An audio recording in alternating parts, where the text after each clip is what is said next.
Bonjour à toutes et à tous et bienvenue dans cette nouvelle édition de Panel Hebdo. Merci de regarder Global Africa. Panel Hebdo, vous le savez, c'est l'actualité revue et revisitée en toute liberté par les chroniqueurs et chroniqueuses invités à nous livrer leurs commentaires, analyses et décryptages sur les grands faits de l'actualité en Afrique et dans le monde. Nous sommes en compagnie de Geneviève Gotzinger. Bonjour Geneviève. Merci d'être là, merci de rejoindre l'équipe de Panel Hebdo. Vous êtes présidente de l'agence Image. Image, oui. Image, c'est ça, ancienne directrice générale de Radio France Internationale. Vous êtes membre de l'Académie des sciences d'outre-mer. Merci d'être avec nous. Newton Ahmed Barry, de retour parmi nous. On vous a reçu il y a quelques semaines. C'était un plaisir de vous recevoir. Mais moi aussi. Merci d'être là, mon cher confrère. Vous êtes journaliste, ancien rédacteur en chef du journal burkinabé L'Événement. Il faut quand même préciser, vous avez été aussi, ça a été un épisode de votre parcours, président de la commission électorale à un moment donné, au Burkina Faso. Si, j'ai organisé les élections de 2020. Voilà, c'est ça. Où l'opposant principal à Roch s'est finalement rallié à lui, a reconnu sa défaite, s'est rallié à lui. Malheureusement, l'expérience n'a pas duré. Bien sûr. Elle a duré 2 ans. Oui, donc Christian-Marc Caboret, il faut préciser. Tout à fait. Président, donc, qui a été renversé par un coup d'État, bien sûr. Et est-ce qu'on peut aussi préciser qu'aujourd'hui, vous êtes plutôt en délicatesse avec les autorités de votre pays? C'est eux qui sont en délicatesse. On va dire ça comme ça. Merci en tout cas, Newton Ahmed Barry. Vous êtes analyste politique également. Alfred Chango-Lokoro, merci d'être là. Merci Francis. Vous êtes un chroniqueur historique de cette émission, maître de conférence à la Sorbonne et analyste politique, autre chroniqueur historique. Grégory Sileni, bonjour. Bonjour Francis. Co-fondateur de Madagascar Média, analyste politique. Au sommaire de cette édition, le premier anniversaire de l'Alliance des États du Sahel avec cette question, après le coup d'État, faut-il maintenant s'attendre à des projets de société? Nous parlons de la présidence américaine, cette nouvelle séquence sur cette présidence américaine qui réserve beaucoup de surprises. Nouvelle tentative d'assassinat il y a quelques jours de l'ancien président et candidat Donald Trump. Et cette question que nous nous poserons, à qui profite la violence dans cette campagne présidentielle aux États-Unis? Et enfin, en France, nous parlerons de l'introuvable gouvernement, mais un gouvernement désormais trouvé. Ça s'est passé quelques minutes avant le démarrage de l'enregistrement de cette émission, de cette édition de Panel Hebdo. Le gouvernement français est enfin trouvé après plusieurs jours de suspense et après quelques péripéties que nous avons évoquées précédemment dans les éditions précédentes de Panel Hebdo. Alors parlons de l'anniversaire de l'AES, premier sujet de notre édition, l'Alliance des États du Sahel, qui a été créée le 16 septembre 2023 et qui réunit, on le sait, le Mali, le Burkina Faso et le Niger. Alors 3 pays dirigés, on le sait, par des juntes issus de coups d'État. Et à la suite de la création de cette entité, les 3 pays avaient décidé de se retirer de la CEDEAO, la Communauté économique des États d'Afrique de l'Ouest. Alors, Newton Ahmed Barry, un an après la création de l'Alliance des États du Sahel. D'ailleurs, c'est désormais une congrégation désormais. Une confédération. Une confédération, pardon. Mais on continue de dire... Vraiment une congrégation. On dit congrégation. Et puis, on continue de dire alliance. D'ailleurs, on dit AES toujours. L'acronyme est toujours AES. On ne dit pas CES. Non, on dit confédération. Je ne sais pas comment la jonction avec alliance se fait, mais enfin, on dit la confédération des États du Sahel maintenant, Sahel central. L'expression parfois c'est ça. D'ailleurs, il y a ceux qui disent aussi confédération de l'Alliance des États du Sahel. Tout à fait. C'est un peu, tout ça n'est pas fait. L'acronyme n'est pas encore complètement arrêté, ni la dénomination exacte. Est-ce que cette organisation a un siège? Pour l'instant, c'est quand on regarde un peu la charte qui a été signée donc à sa naissance. L'essentiel devrait être à Bamako, puisque c'est le président Goïta qui était dépositaire de la charte. Et comme vous savez aussi, lorsque tout récemment la Confédération est née, alors qu'elle n'était pas prévue dans la charte, parce que dans la charte, sur les 17 articles de la charte, l'article 2 avait un élément très clair. L'objectif principal consistait donc à établir ce qu'ils ont appelé une architecture de la défense et puis donc une assistance mutuelle. C'est ça. Mais il faut dire aussi, il faut comprendre, si après le politique s'est greffé, dans l'urgence, c'était en fait de voir comment ils se sauvent eux-mêmes par rapport évidemment à la CEDEAO et aux dispositions du protocole additionnel de la CEDEAO sur la démocratie et la bonne gouvernance.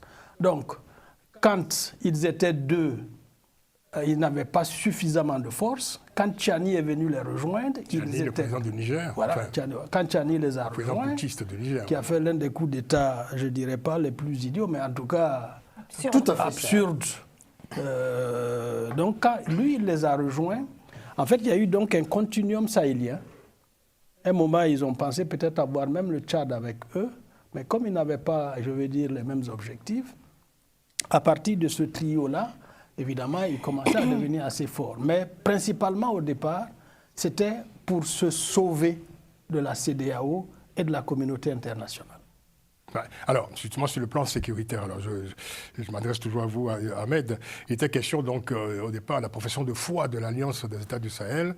Il s'agissait de mutualiser les moyens des trois pays pour combattre le terrorisme dans le Sahel. Qu'en est-il exactement aujourd'hui? Est-ce qu'il y a eu des avancées ou pas? Le problème, c'est que l'addition des faibles ne fait pas un fort. Tous les trois pays ont un vrai souci, individuellement pris, par rapport évidemment à la capacité militaire. Donc, ce qu'ils ont fait en bricolant à partir du Mali, c'est que immédiatement après s'être soustrait, en tout cas s'être mis hors de portée de la communauté internationale, Goïta a fait appel rapidement aux Russes pour venir prendre la place des Occidentaux sur deux points. D'abord, pour le sécuriser lui-même d'abord. Ensuite, pour l'aider à faire la guerre. Je pense que les autres ont copié le même schéma.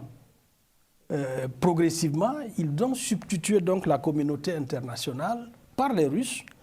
Et on se retrouve dans une situation, évidemment, où cet assemblage, où n'oubliez pas que ce sont des pays de tradition française.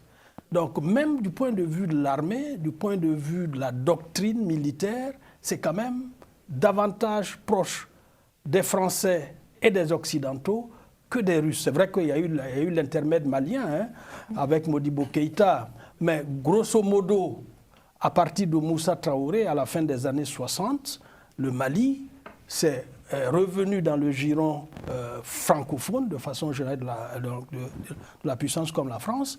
Et donc, il faut donc agencer ces deux doctrines militaires qui n'est pas forcément ce qui est facile à faire. On se rend compte d'ailleurs que si on regarde sur la première année de l'AES et de la coopération entre ces militaires de l'AES et Wagner russe, on voit plus d'exactions que de hauts faits militaires, en dehors évidemment de la prise de Kidal en décembre l'année dernière, qui, comme dirait, c'était... bon, enfin, je ne vais pas faire la mauvaise langue, mais il semble que c'est... Enfin, pas il semble. Pour beaucoup d'analyses, c'est une prise par défaut de la ville. Et on le voit au jour d'aujourd'hui, à partir évidemment de ce qui s'est passé à Tinzawatan, que ce n'était pas forcément une victoire militaire, mais peut-être une victoire à la Pyrrhus. Geneviève, quel regard vous portez sur cette première année de l'Alliance des États du Sahel? Pour moi, c'est un fiasco. C'est un tel fiasco. On atteint un niveau de désagrégation de ces trois pays qui est absolument dramatique. On s'aperçoit que toute la stratégie... C'est un fiasco. C'est un fiasco, mais on envoie de somalisation. Certains observateurs indulgents parlent de bilan mitigé. Non, mais enfin, c'est un bilan. Ce qui s'est passé à Bamako là, il y a 2 jours, on ne peut pas parler de bilan mitigé. Tinzawatan, on ne peut pas parler de bilan mitigé. Borsalogha, on ne peut pas parler de bilan mitigé. Enfin, c'est catastrophique absolument partout. On a l'impression. Ce qui s'est passé à Bamako, vous faites. Je fais allusion au Burkinabé dans les tranchées. Voilà. Du JNIM. Hein. Exactement, du JNIM. Donc, du côté malien, une stratégie qui vise en fait plutôt à attaquer les populations touareg que les djihadistes. Et aujourd'hui, ils se retrouvent face aux djihadistes qui sont quand même aux portes de Bamako, enfin, qui ont attaqué dans Bamako. Avec, bon, on n'a pas On ne sait pas quel est le bilan humain en termes de pertes humaines, en termes de pertes de soldats, etc. On a des exactions de leurs supplétifs de Wagner sur les populations civiles. On a des chasses aux Peuls et à certaines ethnies bien identifiées. Enfin, c'est quand même quelque chose de catastrophique ce qui se déroule au Sahel en ce moment. Le pire étant peut-être le Niger. Alors, tout est pire. Le Burkina, c'est une tragédie absolue. Non, mais c'est une tragédie absolue. Là, aujourd'hui, on en vient à traquer les enfants d'un exilé, en l'occurrence de Djibril Bassolé, quand même. Ces deux enfants... du cas du Burkina Faso. Oui. Là, je parle du Burkina Faso, et ces deux enfants, quand même 2 de ces 4 enfants, sont aujourd'hui entre les mains des putschistes. On ne sait pas ce qu'ils vont en faire. Sa fille a été récupérée dans la clinique où elle était hospitalisée, après avoir été molestée dans son propre domicile. Donc on est quand même face à quelque chose de très grave. On a des vieillards qui sont envoyés au front. Enfin, il n'y a plus aucune valeur morale, il n'y a plus rien. Et le Niger, n'en parlons pas. Le Niger, c'est un pays qui fonctionnait bien avec Mohamed Bazoum. On peut en dire un mot quand même. Il y a 13 mois et demi, le Niger, sur le plan sécuritaire, était un pays qui marchait bien, qui fonctionnait bien, où il y a eu un coup d'État pour des raisons, de mauvaises raisons. Bon, les raisons sont toujours mauvaises pour un coup d'État, mais alors là, spécialement mauvaises. Puisqu'il s'agissait d'un président qui luttait pour la bonne gouvernance, contre la corruption, qui avait des résultats en matière de sécurité, qui avait aussi une politique sociétale intéressante. Et depuis qu'il est parti, chaque jour il y a des attaques, chaque jour il y a des militaires et des populations civiles qui sont tués. Donc, et le président Mohamed Bazoum, toujours séquestré avec sa femme, évidemment. Le président Mohamed Bazoum, séquestré effectivement depuis 13 mois et demi avec sa femme. On en parle un petit peu moins, mais il y a néanmoins eu une tribune dans Le Monde ce week-end, notamment signée par des prix Nobel et appelant à sa libération. Donc effectivement, il ne faut pas l'oublier, ça demeure le président légitime du Niger. Alors Alfred, autre promesse de l'AES, il était question, au moment de sa création, d'initier des politiques dans le domaine de l'économie, des infrastructures, ou encore de la sécurité alimentaire. Alors bref, les 3 dirigeants de l'AES promettaient la prospérité à leur pays. Est-ce qu'il y a des signes de progrès dans ces domaines, Francis, il faut rappeler ça. Au fond, est-ce que la vie des populations s'est améliorée entre-temps? Pas du tout, pas du tout. En réalité, le premier objectif de la création de l'AES, ça a été rappelé ici, c'était la question de la sécurité. Là, c'est un fiasco total, pour reprendre le mot de Göttinger. Geneviève. Donc là, c'est vraiment un échec total, parce que on le voit très bien.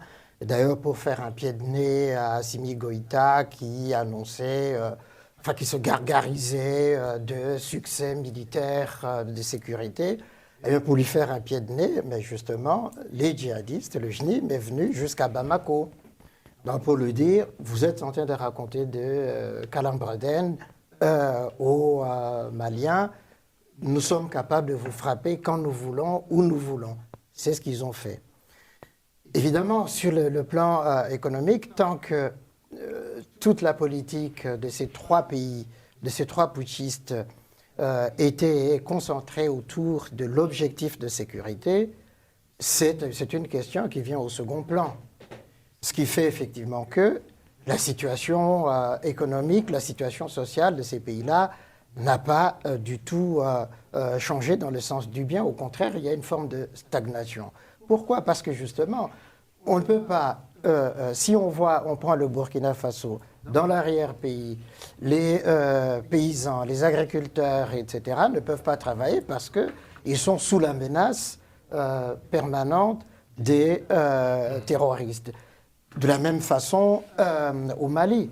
Donc ça ne peut pas marcher. Et puis la Russie n'est pas... la Russie apporte un soutien militaire, n'a jamais apporté un soutien économique à quelque pays que ce soit. Sauf à amener des chasse-neige à l'époque à Sékou Touré en Guinée. Mais comme il y a autant de neige en Guinée que je ne sais où, eh bien, on a vu ce que ça a... Peut-être dans le Fouta. Moins qu'ailleurs, oui. Donc, il n'y a que, le côté militaire, le côté soutien. Mais on a vu aussi que, de ce point de vue-là, que Poutine... quand il est mis en difficulté dans le Kursk, qu'est-ce qu'il fait? Il reprend Wagner, il reprend tous ces hommes-là qu'il ramène chez lui.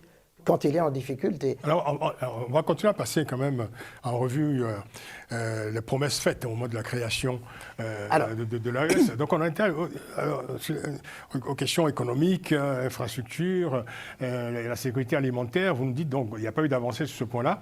Mais il y avait également une autre promesse, c'était la création d'une nouvelle monnaie.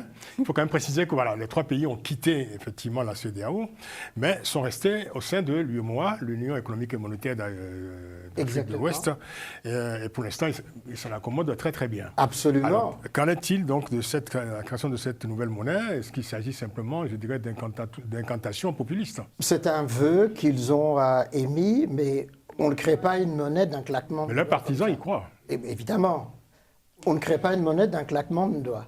Donc il faut mettre en place des structures, des experts qui vont réfléchir, etc., pour la création de cette monnaie. Le cadre économique idoine. Exactement. Sauf que là, qu'est-ce qu'on voit?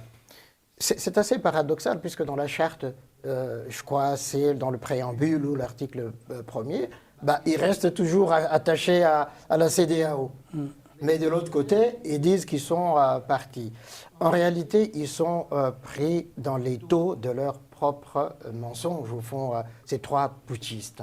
Ce qui fait que, à part le passeport, et même le passeport biométrique, qu'ils essaient de mettre en place, on ne sait pas, ça, il a surpris d'ailleurs ses amis du Burkina et puis du Niger, en annonçant à Assimi Goïta la création de ce passeport, alors que les autres ne sont même pas... Et puis, les dirigeants burkinabés aussi ont annoncé quelques jours avant.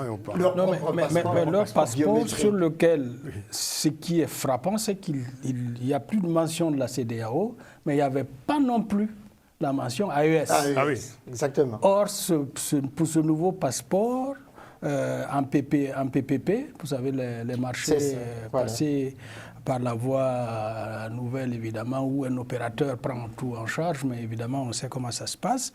Ça va coûter à l'État burkinabé 20 milliards de francs CFA. Mais ce que je voulais en fait dire aujourd'hui, qui aurait pu imaginer où se serait trouvée l'économie de ces 3 pays s'ils n'étaient pas au sein de l'UEMOA? Si en fait, dans la mutualisation des prises de risques, les 8 autres, parce qu'ils sont les 8, moins 3, donc les 6 autres pays ne prenaient pas sur eux toute évidemment la gabegie et la mauvaise gestion qu'eux ils font. Bien sûr. Mais toute la question se pose aujourd'hui, pendant combien de temps cette solidarité va évidemment être maintenue en leur faveur, alors qu'eux ils travaillent contre l'UEMOA. Parce qu'ils font évidemment, ils ont entrepris la possibilité d'exporter leur or en dehors des circuits qui échappent évidemment à l'UEMOA. Puisque quand vous exportez par les circuits qui sont établis par la BCEAO, vous faites rentrer de la devise. Et c'est ça qui permet à l'économie dans son ensemble de pouvoir bien se porter. Mais ce qui fait qu'ils ont des problèmes aujourd'hui pour prêter sur le marché ouest-africain de l'UEMOA. Et ils ont des taux les plus entre autour de 9 et 10%. Parce que imaginez s'il n'y avait pas eu la zone UEMOA, où on serait. Ouais. Donc c'est un leurre de penser qu'ils peuvent... S'ils veulent quitter la BOAD, ils peuvent le faire. À mon avis, aujourd'hui, ils seraient les plus malheureux. C'est pas exprimé depuis tout à l'heure, depuis le début de l'émission. On vous écoute. Pour répondre à la question que vous posiez sur la notion de savoir s'il y a une politique économique qui est menée par les États de l'AES, on se rend bien compte que l'échec, en fait, il se mesure déjà par le fait qu'ils n'ont pas pu organiser des élections, parce qu'au départ, c'était ça qui était prévu dans la transition, c'est que des élections... Ils n'ont pas voulu organiser des élections. En tout cas, dans le discours, ce qui avait été dit, c'est que comme les territoires n'est pas totalement conquis, il est impossible d'organiser des territoires. Donc, en tout cas, c'est un moyen de pouvoir mesurer déjà les territoires qui sont conquis. Le Burkina Faso, je parle sous le contrôle d'Ahmed Barry, ils disent qu'ils ont récupéré 60% du territoire. 69. Voilà, 69. Donc voilà, donc on peut mesurer déjà qu'ils sont en échec. Après, il faut quand même dissocier aussi les 3 pays parce qu'on est quand même sur des situations totalement singulières. La première chose que je voudrais dire déjà aussi sur en tout cas, même de manière globale, l'une des grandes carences des 3 dirigeants, c'est que justement, ok, il y a bien évidemment la mesure sécuritaire et les fonctions régaliennes que doivent assurer ces États, mais ils ne luttent pas du tout contre la pauvreté, parce qu'on sait que qu'est-ce qui embrigade ces jeunes, c'est notamment la notion de pauvreté dans ces pays-là. Donc le moyen, on est obligé de faire un attelage entre une politique qui vise à combattre cette pauvreté, sachant qu'on est face à des territoires où on est totalement absent au niveau de l'État et totalement également aussi, dirais-je aussi, une population totalement en marge, totalement isolée. Donc on ne peut pas parvenir en fait à endiguer clairement ces réseaux terroristes si jamais il n'y a pas de politique économique à destination de ces populations-là. Et là, il y a une forte carence. Et aussi, je pense qu'au départ, avec la prise de Kidal, finalement, il y a eu un peu ce feu de paille et l'impression en tout cas qu'ils avaient les choses en main. Et j'ai l'impression, c'est pas l'impression, c'est même factuel, plus le conflit, plus la guerre va s'éterniser, plus on va voir les limites et la carence des différents dirigeants. Non, en fait, c'est effectivement pas leur job, en fait. Ce sont des militaires, c'est ça. Donc, leur job, c'est de faire la guerre, c'est d'assurer la sécurité d'un État. C'est pas d'avoir une vision de gouvernance. Effectivement, ce qui conduit des populations aussi à aller dans le terrorisme, c'est quelquefois l'absence de l'État, les carences de l'État, l'incapacité de l'État à rendre la justice, qui fait que certains vont dire moi, je rends la justice dans tel ou tel village. L'État ne peut pas le faire, moi je le fais. Voilà, fût-ce la justice islamiste, mais je rends la justice. Quelque part, Bon, mais ça, c'est pas le job d'un militaire, encore une fois. C'est pas les mieux placés. Oui, bien sûr, mais quand vous écoutez, par exemple, Ibrahim Traoré, il donne en tout cas cette impression, il est beaucoup dans la communication et dans les effets d'annonce. Comme ça a été dit tout à l'heure, on va créer du coup une banque, un fonds d'investissement pour pouvoir investir. On dit également aussi qu'on va faire de l'industrialisation. On voit Ibrahim Traoré se déplacer partout au Burkina Faso pour inaugurer telle industrie ou telle chose. Donc en fait, pour poser la première pierre. Oui, c'est ça. Ils sont beaucoup dans la communication. Pour l'instant, cette impression, ils laissent croire que c'est possible. En tout cas, c'est ça la posture aujourd'hui des dirigeants. Et Ibrahim Traoré en tête, je dirais, parmi les trois. Oui, mais il y a une rhétorique. Il y a une rhétorique de souveraineté, une rhétorique souverainiste très forte. Mais derrière cette rhétorique, il y a un échec flagrant. Oui, il n'est pas tant l'échec. Mais ils ont annoncé de grands projets quand même. Hein. En fait, ce qui est commun aux trois pays, c'est d'abord la raffinerie pour raffiner l'or. Ensuite, chacun est allé de sa propre musique. Ibrahim Traoré a promis en 12 mois une usine de fabrication de voitures électriques. Je pense qu'on est au 8e mois de la promesse. Je ne sais pas si ça a commencé.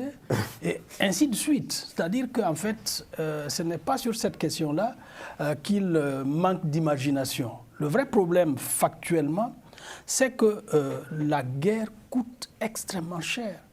Et récemment, le ministre de la Défense burkinabé a été obligé, je pense que ça doit être un lapsus, mais bon, enfin, il a finalement dit la vérité en disant pour que nous puissions faire voler nos drones une journée, il nous faut 20 millions de francs CFA. Pour la bombe que le drone porte, nous coûte entre 33 et 50 millions. Donc, Ibrahim Traoré dit qu'il a 20 drones. Et donc, imaginons que la moitié seulement vole dans la journée. Puisque par jour, on a au moins minimum 10 incidents sur le territoire, avec appel au secours. Donc, si un drone, s'il y a 10 drones qui volent, qui vont donc au secours des incidents, si chaque drone part avec ça 2 crée bombes... un trou dans les finances de l'État. C'est plusieurs, si vous faites le total, c'est des milliards de francs CFA par jour, seulement pour faire fonctionner le drone. Oui. Wagner, ça coûte de l'argent. Par rapport aux alliés traditionnels, ce n'est pas tout à fait le même bien coût. Sûr. Et moi, j'en termine rapidement sur... mais ce n'est pas ça. Ce qui fait donc finalement, pour des pays où le budget était à 50% constitué de l'aide au développement, et cette aide-là est partie, le reste... Si vous ne faites que la guerre, mais vous ne pouvez pas faire le développement. Alors, de quoi parlons-nous exactement? Parce que voilà, on a eu donc, on a 3 régimes issus de coups d'État militaires. Dans un premier temps, donc, il s'agissait de mettre en place une transition qui avait été négociée d'ailleurs pour certains avec la CEDEAO. Aujourd'hui, personne ne parle plus de transition. On a le sentiment que tout le monde s'accoutume du fait que ces régimes sont installés durablement. D'ailleurs, au Burkina Faso, le capitaine Ibrahim Traoré a prolongé la transition allègrement de 5 années supplémentaires. Au Mali, on s'attend d'un jour à l'autre à l'annonce de la candidature de Assimi Goïta. Et pour le Niger, on n'a même pas énoncé de délai de transition, on est installé dans un état de fait. Alors, est-ce que aujourd'hui, quand on fait ce bilan, est-ce qu'on a affaire à des régimes qui sont installés durablement ou est-on encore en train de parler de régimes transitoires qui sont issus de coups d'État, donc des régimes illégaux qui ne sont pas encore, qui n'envisagent plus du tout, on n'en parle plus, un retour à ce qu'on appelle l'ordre constitutionnel normal? Ce qu'il faut considérer, c'est que la transition, il faut recontextualiser les choses, tant qu'on était dans la CEDEAO, avec le principe du protocole additionnel qui exclut tout pouvoir ou toute prise de pouvoir par les armes, il ne pouvait en être autrement, c'est-à-dire il ne pouvait qu'installer une transition sur une durée qui est limitée et avec l'impossibilité pour ceux qui ont fait le coup d'État, évidemment, de se représenter. Mais à partir du moment où ils sont sortis de la CEDEAO, ils considèrent aujourd'hui, en fait, c'est le retour au régime militaire des années 60-70. C'est-à-dire, ils sont là et ils sont en rédemption. Ce sont des rédempteurs, ils ont trouvé une situation où les autres, Ibrahim Traoré, fait commencer la vie réelle du Burkina à partir du 30 septembre. Avant ça, rien n'a été fait. En dehors, évidemment, il accepte qu'il y a eu Sankara. C'est ça. Qu'il y a eu Sankara, mais pour le reste, rien n'a été fait. Et il Sankara est en charge. Et lui. Voilà. Dont il est la réincarnation quelque part. Mais quand vous regardez partout, mais c'est la même chose. Goïta au Mali agit à peu près de la même façon. Alors un mot sur la liberté publique, on va aller très, on va accélérer un peu parce que le temps, évidemment, le chronomètre est en train de m'imposer sa rigueur. Où en est-on aujourd'hui des libertés publiques? Vous évoquiez, Geneviève, le sort qui est fait au président Bazoum depuis le coup d'État du 26 juillet 2023. Et puis, on a évoqué également ces enlèvements qui sont devenus l'ordinaire de la vie au Burkina Faso. C'est l'ordinaire. La question qu'on peut se poser fondamentalement, c'est de savoir est-ce que finalement il y a une compatibilité entre, je dirais, des régimes militaires et le respect des libertés et des droits humains, quoi. Est-ce que les militaires, est-ce qu'un régime militaire est le meilleur gardien c'est des régimes de non-droit. C'est des régimes de non-droit. C'est des régimes qui sont arrivés là par la force, donc ils imposent leur force.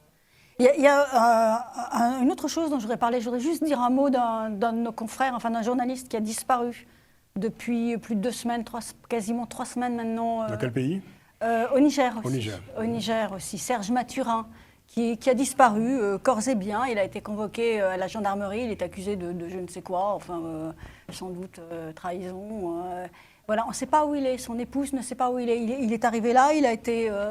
Il est d'origine ivoirienne. Donc les Ivoiriens vont se mobiliser également sur son sort. Mais tous les jours, il se passe des choses comme ça. Il y a une autre disparition d'un journaliste aujourd'hui au Burkina Faso. J'ai vu son nom passer. Enfin, ça disparaît tellement. Alors, mais voilà, on a la peine. On va faire tout d'étapes rapides sur la liberté publique. Rapidement, alors, Newton, vous êtes bien placé pour en parler. Juste un mot, vous avez été rédacteur en chef du journal burkinabé L'Événement. Est-ce que, je dirais, la liberté de la presse, ça appartient à un autre monde, à un autre temps désormais au Burkina Faso? Non, les juntes ont agi exactement en miroir comme les terroristes. C'est-à-dire qu'ils ont défait l'ensemble de la société pour pouvoir s'asseoir. Et la société, au niveau de l'Afrique de l'Ouest, était basée sur un certain nombre de piliers, la démocratie, la liberté et puis les droits humains. Et c'est sur ces 3 piliers-là qu'ils se sont acharnés chacun quand ils sont arrivés. Donc, résultat des courses, aujourd'hui, il est à peu près pareil, c'est-à-dire dans les zones contrôlées par les terroristes, on a à peu près la même chose que dans les zones sous contrôle des gouvernements. C'est-à-dire 2 régimes en fait en miroir, mais qui se ressemblent et qui peuvent même se superposer du point de vue des valeurs des libertés. C'est ça. Et en réalité, dans ces 3 pays sous les putschistes, les libertés individuelles de parole, d'opinion sont foulées aux pieds, sauf si on marche avec ces putschistes. Ce qui fait effectivement que le journalisme indépendant, l'opinion libre, n'existe pratiquement plus, quitte à se faire arrêter. Mais toute voix dissidente ou discordante. Exactement. Et donc, toute voix qui dit la vérité, en fait. Ça va au-delà de discordante. C'est qui dit les choses, qui dit les faits. On C'est voit ça, les faits. Il ne exactement. faut pas que les faits soient connus. Exactement. On est Donc, face à remettre une une omerta chape sur de les plomb. faits. Donc, voilà. Mais l'énoncé des faits est devenu Voilà. discordant. Exactement. Donc, Ils sont- c'est on est même dans pas des- une voie discordante. C'est On l'énoncé parle des de faits. vérité Mettre alternative, c'est-à-dire Voilà. qu'ils ont théorisé C'est en ça. disant qu'à la vérité, il n'y a pas de vérité. Oui. Sinon, Et donc, voilà. Non, C'est ce qu'ils font. Non, c'est l'opinion dominante qui impose une vérité qui est la vérité. Mais Sinon, ça- la vérité elle-même n'existe pas en soi-même. Et tout ça se fait Donc, dans c'est- un contexte de guerre informationnelle, évidemment. Exactement. Mais c'est un autre Avec sujet. les- Oui, on en parlera une Alors, autre fois. Vous voulez dire un mot, Grégory, encore Ce qu'on voit, c'est terrible par rapport aux situations dans les différents pays en termes de liberté, comment l'opposition est aussi muselée. C'est un peu ce que disait Ibrahim Traoré en filigrane. On est en situation de guerre, on n'a pas à se préoccuper des situations de liberté, des situations démocratiques pendant ce temps-là. C'est un peu ça ce qu'il disait lors d'un discours. Aussi, ce qui est assez significatif, et ça veut toujours penser à ce qui se passe au Burkina Faso, c'est tous les représentants de la société civile qui sont emprisonnés, ou soit embrigadés carrément aussi pour combattre les armées terroristes. Je pense notamment aussi aux procureurs et ce qui se passe au niveau de la justice au Burkina Faso.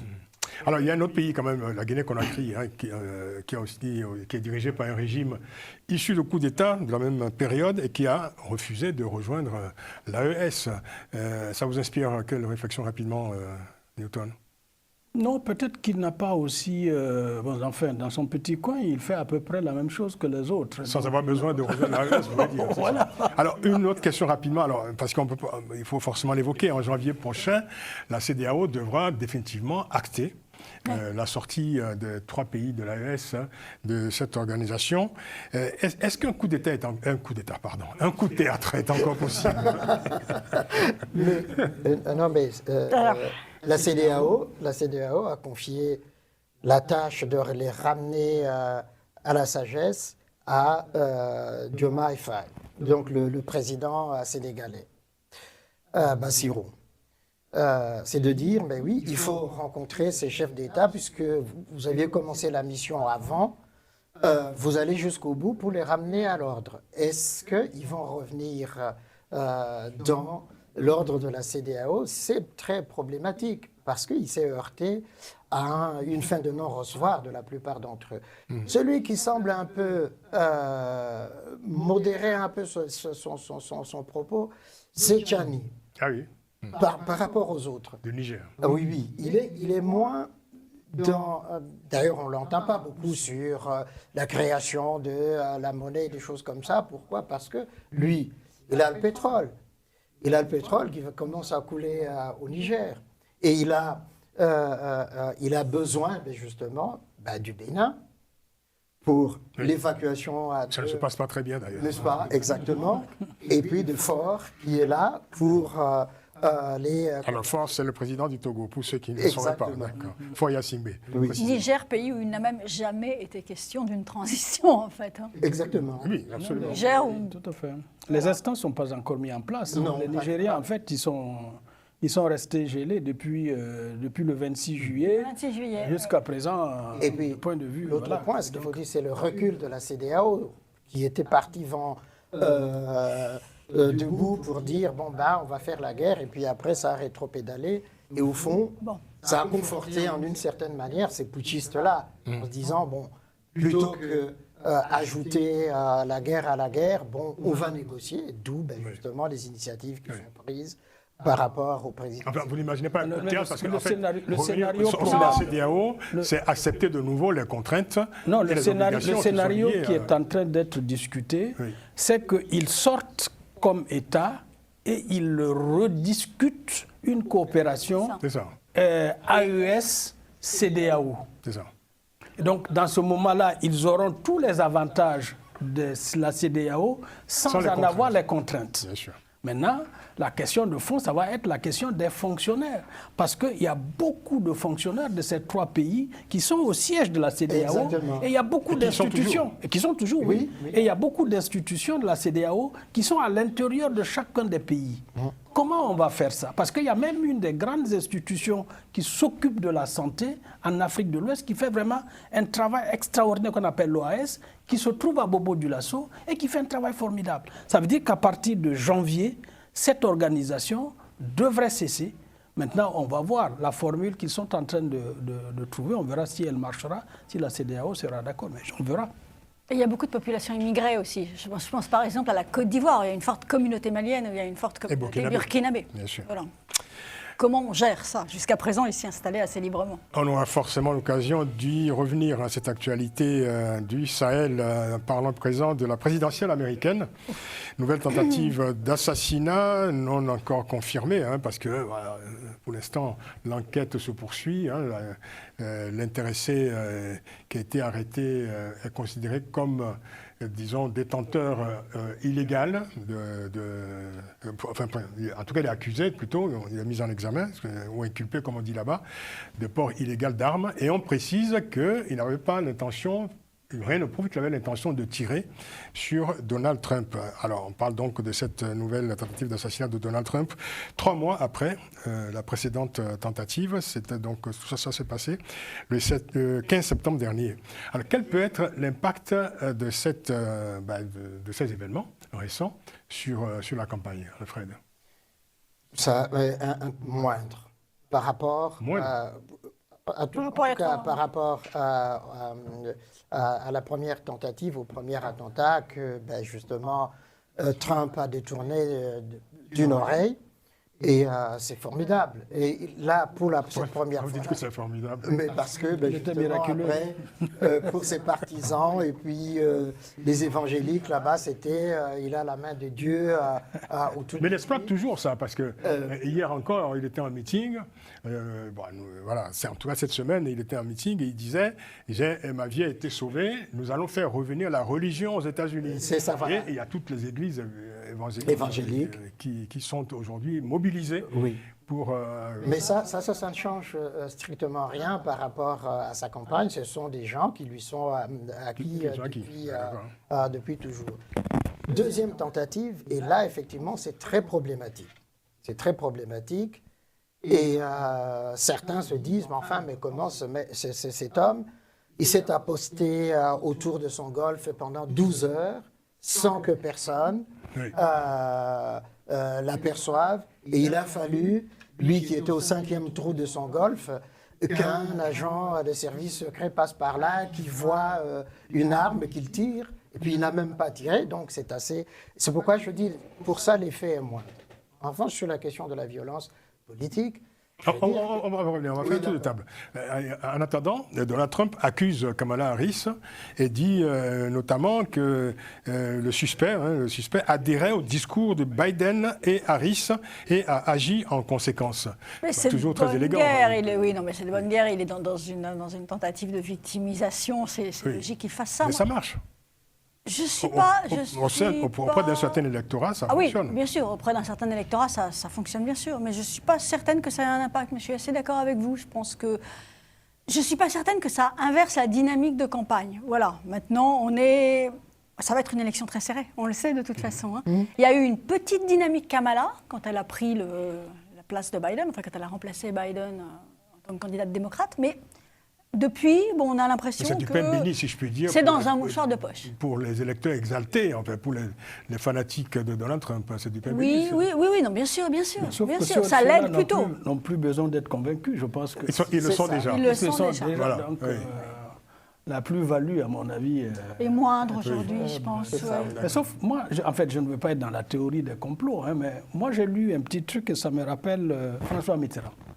Vous savez, je ne sais pas si les gens se rappellent, mais un moment, semble-t-il, dans mes lectures, François Mitterrand, dans des difficultés, s'était organisé lui-même un propre attentat. L'observatoire. L'attentat de l'observatoire. L'observatoire. Oui, bien sûr.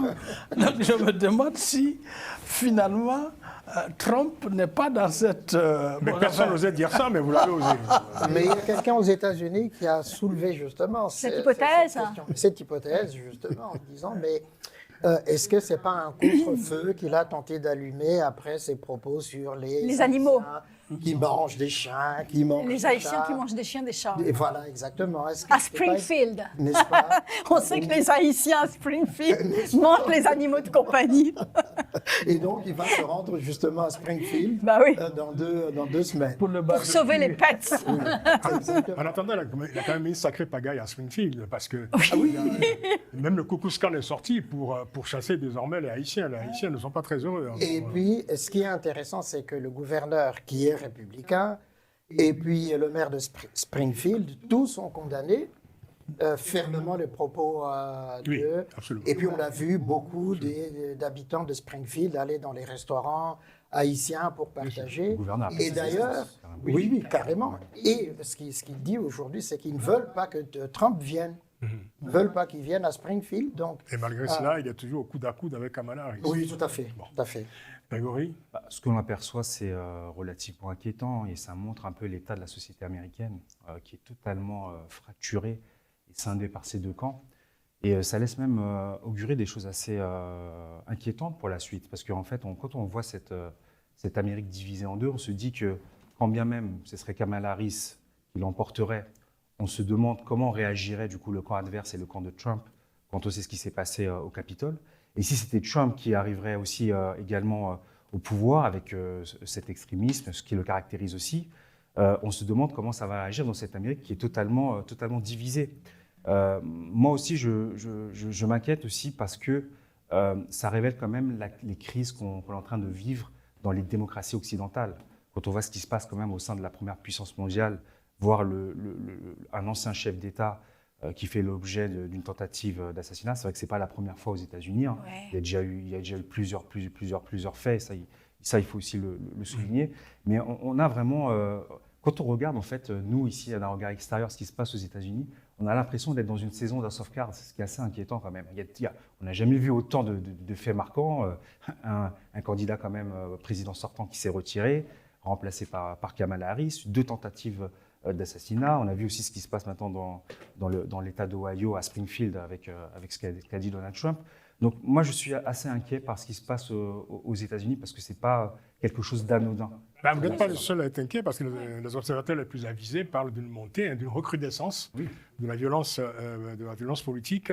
Et certains notent que voilà, cette élection, cette campagne est la plus violente depuis les années 60. Oui, parce qu'en plus de cela, hein, ce qu'il faut savoir, c'est que nous, quand on regarde la situation aux États-Unis, on sait que, par exemple, aux États-Unis, ça ne fait pas du tout débat le port d'armes, par exemple. Hein. Ouais. Les deux camps sont quand même relativement, même s'il y a des positions assez subtiles entre les démocrates et les républicains, à travers un tel événement, on ne se pose même pas la question aux États-Unis de savoir, quand on sait la puissance et l'influence du lobby de l'armement, ce n'est pas du tout aborder la question de savoir s'il faut faire davantage d'interdictions par rapport à l'armement. Donc, alors, Ahmed, est-ce qu'on n'a pas eu tort finalement, avec le temps, je ne dis pas nous, mais en tout cas de manière générale, de minimiser ou de relativiser ce qui s'est passé en janvier 2021, cet assaut sur le Capitole, où un chef d'État, enfin c'était Donald Trump encore, qui venait de perdre des élections, a quand même était l'instigateur de ce qui ressemblait à une tentative de coup d'État, de renversement en tout cas des institutions américaines. Bon, je ne pense pas qu'ils ont relativisé, mais il y a le temps de la justice qui est assez long aux États-Unis. Je pense que le dossier est en... Mais est-ce que l'opinion n'a pas relativisé? Parce qu'on a un sentiment finalement, parce que ça a été un choc quand même dans l'histoire des États-Unis, cet épisode. Probablement parce qu'en même temps, il y a eu changement de régime. Peut-être j'explique ça comme ça, mais je ne suis pas sûr que ça, pas forcément que ça soit pertinent. Mais je veux dire, à partir du moment où il y a eu changement de régime, et que bon, la justice elle-même et les institutions ont tenu quand même, quoi qu'on dise, les institutions, elles ont tenu le choc.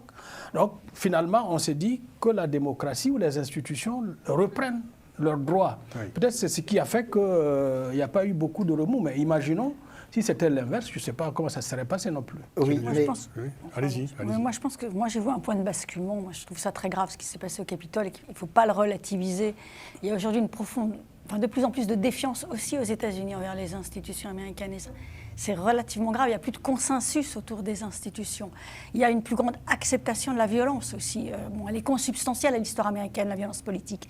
Mais là, elle est davantage acceptée, on le voit à travers les sondages, et aussi bien dans le camp démocrate que républicain. Donc moi, j'y vois quand même un point de basculement assez grave. C'est ça. Mais moi je ne serais pas aussi catégorique parce que si on prend les dirigeants, les grands, je prends le vice-président Vice Pence. Je prends Mitt Romney et tout un grand d'autres dirigeants républicains. Tous, ils disent, ils condamnent fermement cette tentative de Trump de vouloir s'aborder la démocratie américaine. Ils sont conscients de la gravité de la situation. Pence d'ailleurs a fait une déclaration il n'y a pas longtemps pour dire qu'il ne voterait jamais pour quelqu'un qui a failli renverser la démocratie américaine. De même, Mitt Romney. Ça, c'est un. Deux, Kamala Harris l'a rappelé au moment de leur débat. Disons, voilà, quelqu'un qui a voulu renverser les institutions a posé même la question. Si demain vous perdez, est-ce que vous allez accepter la défaite? Mais comme d'habitude, il a détourné. Il a esquivé, là. Voilà, il a esquivé la question. Mais au fond, l'opinion américaine sur cette question-là n'est pas si divisée qu'on le pense. À part les partisans de Trump, la majorité pense effectivement que d'ailleurs, quand on voit les sondages qui sortent, on dit on croit beaucoup plus en Kamala Harris sur les questions de démocratie et droits des femmes. Oui. Pour l'autre, c'est l'immigration et puis il y a des questions économiques. Donc voilà, il y a cette conscience quand même démocratique qui demeure. Grégory, en réponse, conclure sur ce sujet. en réponse à ce que vous disiez, je pense que Donald Trump est un marqueur important sur ce qui se passe dans le monde. Quand on voit le débat qu'il y a eu lieu entre Donald Trump et Kamala Harris, où il use dans sa rhétorique de mensonges, mais comme ça, de manière patente. C'est-à-dire que même intellectuellement, les candidats qui sont en face de lui sont totalement déstabilisés. On voit que la politique a pris une autre tournure, et c'est ce qui est vendu aux États-Unis. Et cet homme est en forte, il a autant de chances que Kamala Harris de devenir à nouveau le président des États-Unis. Et ça augure quand même ce qui va se passer dans notre démocratie en Europe. Parce que là, ce qu'on a aujourd'hui, qui est un petit peu le versant français, c'est le Rassemblement national, où on arrive encore à une relative cohérence. En tout cas, quand je parle, c'est dans le débat démocratique. Je suis assez pessimiste pour ce qui se passe en Occident. On termine cette émission avec l'actualité française. On devait parler de l'introuvable gouvernement. Et vous savez, après la législative de juillet dernier, il aura fallu attendre 50 jours avant la nomination d'un Premier ministre en la personne de Michel Barnier. C'était le 5 septembre dernier. Et depuis, Michel Barnier s'est activé pour former son gouvernement. Et au moment où nous enregistrons cette émission, nous apprenons donc que, enfin, ce gouvernement a été donc composé. Donc, il est à l'Élysée en ce moment. Voilà. Les Français vont faire connaissance avec le nouveau ministre. On sait déjà qu'il y a 38 membres dans ce gouvernement. Mais enfin, cela étant, on est quand même en train de vivre quelque chose d'inédit dans ce pays, parce que tout ça est très, très laborieux. Et rien ne garantit d'ailleurs, je dirais, la longévité de cette équipe gouvernementale. On s'aperçoit que déjà tout le monde se tire un peu la bourre. Personne ne veut travailler avec personne. D'abord, personne ne veut travailler. Enfin, en même temps, c'est le paradoxe de ce choix d'un Premier ministre issu du plus petit parti de l'Assemblée nationale. Et non pas de la coalition arrive en tête, même si elle n'est pas majoritaire. Clairement, il y a 3 blocs, il n'y a pas de majorité, on est d'accord là-dessus, mais il y a une coalition arrive en tête. Donc la logique institutionnelle aurait voulu que le Premier ministre en sorte. Là, Emmanuel Macron fait un autre choix qui n'est pas un choix antidémocratique, je tiens à le dire, parce que j'ai vu ça beaucoup circuler. C'est pas une entorse à la démocratie, mais c'est pas ce qu'il y a de plus logique et c'est pas conforme. Voilà, c'est pas ce qu'il y a de plus logique. C'est absolument pas logique et c'est pas conforme aux traditions, mais il est aux usages. Mais il est en droit de le faire après tout si le Premier ministre arrive à constituer autour de lui une coalition plus large que celle sortie des urnes à l'Assemblée nationale. Donc voilà, mais cela dit, une fois qu'on a dit ça, c'est très compliqué pour la personne qui l'a choisi, parce que très clairement, il se retrouve avec une majorité très très très relative. Il est sous contrôle de ceux qui acceptent de travailler avec lui. Et la coalition qui a remporté le plus grand nombre de sièges ne sera peut-être pas présente dans ce gouvernement. Non, elle ne sera sûrement pas présente dans ce gouvernement, elle sera clairement dans l'opposition. Mais je remarque quand même 2 choses là, très rapidement. Le nombre de ministres a quand même été annoncé par Gabriel Attal et pas par le Premier ministre, par le secrétaire général de l'Élysée, ce qui est quand même très étonnant. Donc le nombre de ministres, la composition du gouvernement, il y en a tant pour Horizon, tant pour Ensemble, tant pour le Modem, tant pour la droite républicaine, c'est annoncé par Gabriel Attal. Donc c'est quand même absolument surréaliste. On vient d'apprendre donc la nouvelle, donc ne faisons pas d'exégèse. Ça, plus autre mauvaise manière quand même, Monsieur Séjourné qui devient commissaire européen, c'est pas non plus dit par le président de la République à Michel Barnier. C'est fait comme ça en loose day. Donc je pense que ça va pas être très simple pour lui, effectivement. Oui. Bon, enfin, on peut se réjouir d'avoir un gouvernement. N'est-ce pas, la fumée blanche soit sortie. Vous n'avez de pas encore vu la Matignon, liste d'ailleurs. N'est-ce pas? Vous ne pouvez pas savoir. Non, en fait, la répartition... Vous accordez votre joie d'emblée, donc... Non, mais je dis, la fumée blanche est sortie, donc on sait que finalement, il va y avoir un gouvernement ce soir, et que la répartition des postes, un divers gauche, un divers droite, etc., et tout ça, bon, ok, ça, c'est la mayonnaise... Ah oui, tout ça vous convient. C'est la mayonnaise politique liée à la circonstance exceptionnelle actuelle dans laquelle nous nous trouvons. Oui. Geneviève a rappelé justement qu'il n'y a pas de majorité et que donc... et ça durera tant que les alliés le toléreront et l'accepteront. Absolument. Grégory, rapidement. La question que vont se poser les Français, et ça c'est une question qui reste évidemment têtue, à quoi auront servi ces élections législatives finalement, puisque le gouvernement manifestement ne sera pas le reflet des résultats de ces élections législatives. Mais quel est le résultat? Mais c'est le choix des Français aussi. Hein. Ah oui, ben c'était effectivement un résultat assez particulier, mais de toute façon c'était censé ne contenter personne au bout du compte. Ce qu'on attend aujourd'hui par rapport à la situation en France, c'est une définition claire au parti. On voit qu'aujourd'hui, avec tous ces partis dans cette législature, on se retrouve avec 11 entités. Le jeu doit se redéfinir. Moi, je pense que c'est pareil, on a aussi une dimension institutionnelle à revoir. Est-ce que ce sera de la proportionnelle? Est-ce que ce sera davantage de pouvoir accordé au Parlement? Et je pense que ce que voulait quand même Emmanuel Macron, ça ne faut pas le perdre de vue. Il a toujours voulu avoir cette grande coalition. Vous dites à quoi ça a servi le... Oui, enfin... Ah bah oui, bon... Il aurait préféré l'avoir autrement que de cette façon-là. Oui, mais... Non, mais il ne l'a pas. Il ne l'a pas, mais en tout cas, aujourd'hui, dans ce gouvernement, on a différentes obédiences. On a les mêmes obédiences. On a le bloc central qu'il avait avant, et avec LR, et un Premier ministre droite républicaine, un parti qui a moins de 50 députés. On est dans quelque chose d'assez paradoxal quand même. Les premiers seront les derniers, les derniers seront les premiers. C'est biblique. Ça, c'est ce qui s'est passé. Ça, c'est le juge de paix, évidemment. Oui. Le gouvernement... Enfin, vous n'étiez pas un opposant farouche non plus, je dirais. N'est-ce pas? Au camp qui a perdu les élections. Ah non, pas vraiment. Mais en réalité, parce qu'il a phagocyté le Parti socialiste, et c'est ça qui m'agace dans ce NFP, où le Parti socialiste, qui a 66 députés, n'est pas capable de tenir tête aux insoumis. C'est ça le vrai problème. C'est ça le vrai problème. C'est ça votre dépit, en fait. Tout à fait. Votre dépit, on comprend bien. Je suis assez d'accord avec vous. Pour conclure, Ahmed Newton-Barry. Enfin, moi, je voudrais faire juste un parallèle, mais bon, n'y voyez pas un mauvais esprit. Ça me rappelle... Ça me rappelle le gouvernement de Yadema à la sortie de la conférence nationale. Quand il a dynamité Kofigo, on est allé aux législatives. Et à la sortie des législatives, justement, c'est le CAR que vous connaissez d'ailleurs, qui était le parti d'opposition solide, qui est venu en tête. Le CAR de M. Agboibo. Agboibo, suivi de très loin du parti de Edem Kodjo. Et il y avait le RPT.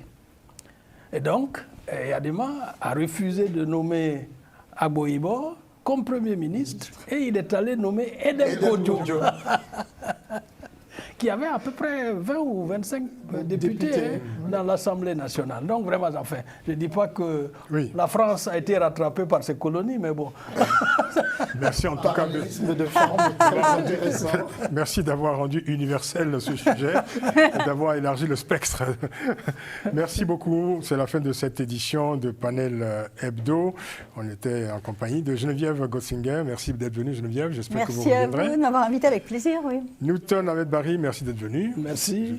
On vous retrouvera prochainement avec plaisir également. Alfred Changolo-Koro, merci. Et Grégory Sileni, merci beaucoup.